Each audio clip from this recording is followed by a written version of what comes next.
Coming up on Mountain News this morning, a Monday night fire in one Floyd County community left one man dead and a family to mourn what neighbors called a major loss. And more people are stressed over current events than they may realize. One professor says eliminating doom scrolling can help. Dedicated to Eastern and Southern Kentucky, this is WYMT Mountain News this morning.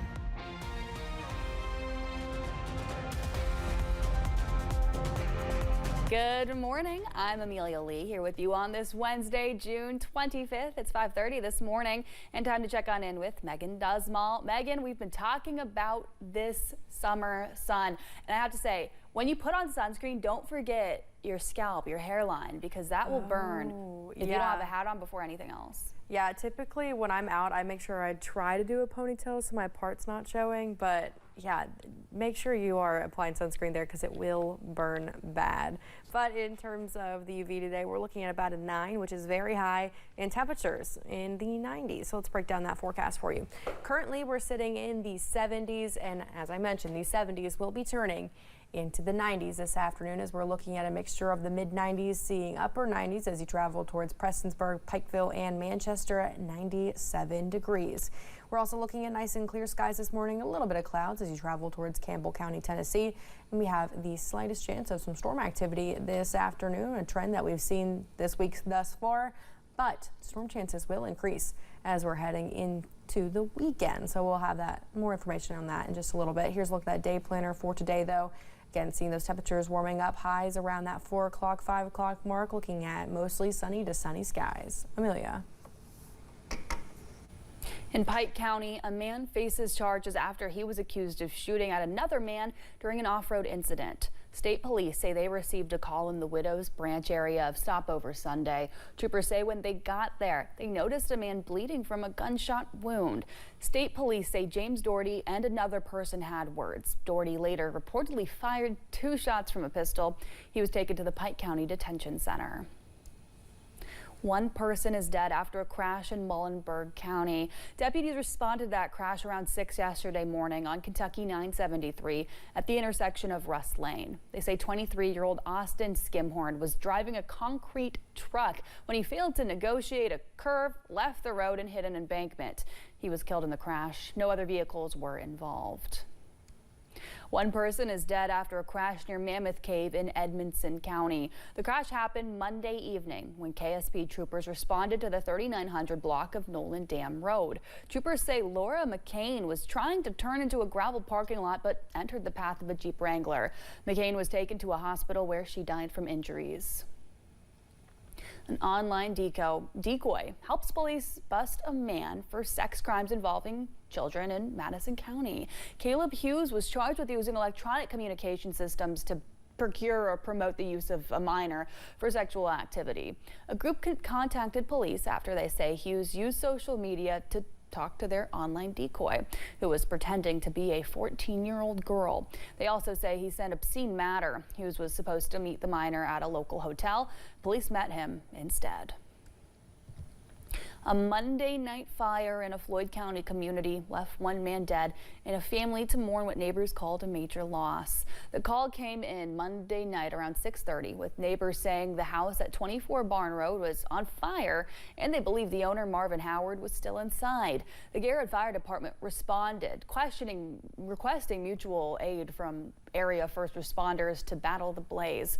But they say between the severity of the fire and the heat, it took a while to get through the structure. And when they found Howard, he was dead. His neighbors and family members say it was also surreal, and they're still processing what happened. We tried our best to get to him and everything, but like I say, it was too late. We know it was too late because the black smoke, it was so thick that you could only get like to the back step there. The exact cause of the fire is still unknown, but neighbors say they do know one thing: this community lost a great man. In Lewis County, a man was arrested after an ATV overturned, resulting in the death of a minor. The incident happened last Saturday in the Vanceburg community. According to our sister station, it was in an area where ATVs and four-wheelers were not allowed. Adam Thacker was operating the off-road vehicle when he failed to make a curve, causing the ATV to overturn, which led to the minor being thrown off. Thacker faces criminal trespassing, among other charges. Corbin police are asking for help finding a truck that was reportedly stolen. Here's a picture of it on your screen now. Officers say it was stolen during the weekend at a home in Corbin. Police say the owner of the truck is offering a reward up to $1,000 for anybody who's got information about where it could be. Officers say to call this number, it's on your screen now, 606-528-1122. Police caught an inmate who escaped from the Pike County Detention Center. It happened last week when police were called to Highlands ARH in Prestonsburg. According to police, the 911 center later received a call about a man looking around a vehicle. They say Andrew Price was found near a home and they tried to give them false information about his identity. Price was eventually taken back into custody. In Letcher County, a man charged with murder is expected to appear in court today. Vincent Fleming is suspected of killing 23-year-old Renetta Bailey. Police say the incident happened last November. Fleming was later indicted by a grand jury. Bailey's mother wants the death penalty for Fleming. He's being held in the Letcher County Jail. After the historic July 2022 flood swept through eastern Kentucky, hundreds of families were left without a place to call home. This week, some of them took a major step forward. WYMT's Caroline Mueller takes us to a new high-ground neighborhood built for flood survivors. 3, 2, 1. Donors, local leaders, and community members gathered for a dedication ceremony at the Chestnut Ridge neighborhood, celebrating progress and what they hope is just the beginning. When you come back here a year from now, these houses will be completed, but there'll be another 15 or 20 houses that'll be under construction. And so that's what we hope to do and why we're here today. Kentucky State Senate President Robert Stivers calling it a blueprint for recovery. This is what needs to be done to protect the citizenry of eastern Kentucky who have been flooded over and over again. This is a place where people can come and be safe. It's the model. It's what we need to be doing in all the other counties. Built on donated land and funded almost entirely by private philanthropy, the project brings together trusted housing partners and faith-based groups, working hand in hand, building what will soon be 56 new homes. It just brings me joy and peace that I think that these families that have been so unsettled for the last 2-3 years are going to finally be peaceful at home. One of those families is the Antonios, flood survivors from Letcher County. After living in a damaged home since the flood, they will move into Chestnut Ridge this fall. I prayed and prayed to have a safe home for my family, and we've looked at lots of different avenues and just closed doors. And to the point I was just like, well, Lord, if I'm just holding on to the boards, I'm still trusting you. And I'm getting teary now, but this opportunity and blessing came forth out of it. I am excited to get a new house. I'll finally have my own room. I have a Pinterest board all set up for it. And from the youngest Antonio, a reflection that says it all. So when me and my sister found the flood, we were really devastated for all the houses that got flooded, and it's just safe to say that all the people's safe now. In Knott County, Caroline Mueller, WYMT Mountain News. The project site was donated by Western Pocahontas Properties. Project partners credit Hazard native Joe Kraft and his wife Kelly Kraft Philanthropy for helping them secure that land. Well, an appeals court is siding with an eastern Kentucky mining company that was sued after deadly flooding. About 60 neighbors in the Lost Creek area of Breathitt County filed a lawsuit against Blackhawk Mining back in 2022. They say the company's poor construction and silt pond management made floods conditions worse that summer. Plaintiffs were seeking compensation for the damages and requested a jury trial.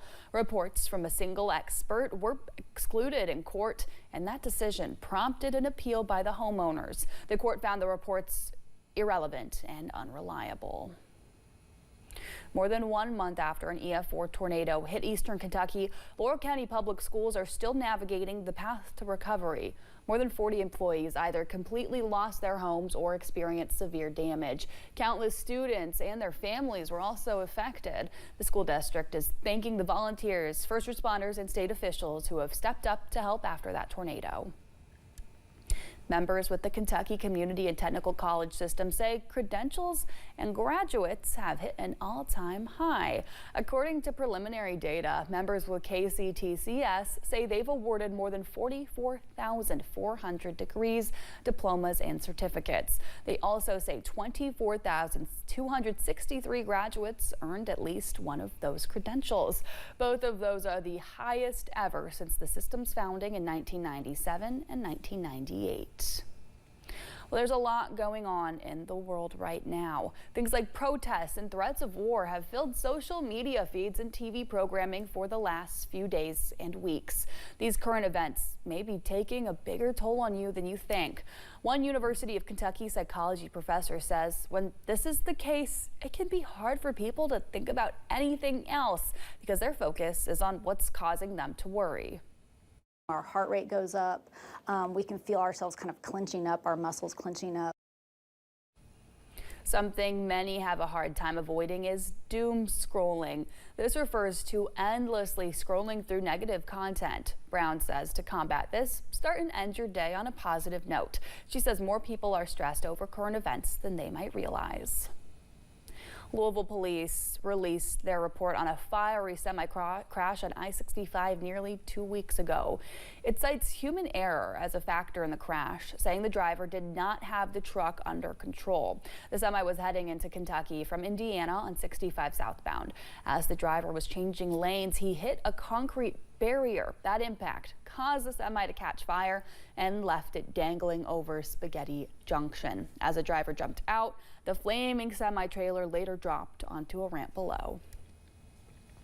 We are just more than 1 week away from the annual WYMT Summer Blood Drive. This blood drive happening from 3 until 7 on Wednesday, July 2nd. It'll be right outside our station at 199 Black Gold Boulevard. You do have to be at least 17 years old to donate, but if you're 16, you can donate with parental consent. And if you do donate, you'll get a limited edition Kentucky donor t-shirt. You'll also get a free appetizer coupon from Texas Roadhouse, plus a chance to win $42 Texas Roadhouse gift cards. Food City is giving you a chance to win a Blackstone Grill and more. 12 participants will also win a Pepsi and Frito-Lay prize pack as well as a Food City gift card. It's part of Food City's Pepsi and Frito-Lay Cool Sips and Crispy Chips sweepstakes. To register and see official rules, you can go to WYMT.com/contest, but you do have to be at least 18 years old and in the WYMT area.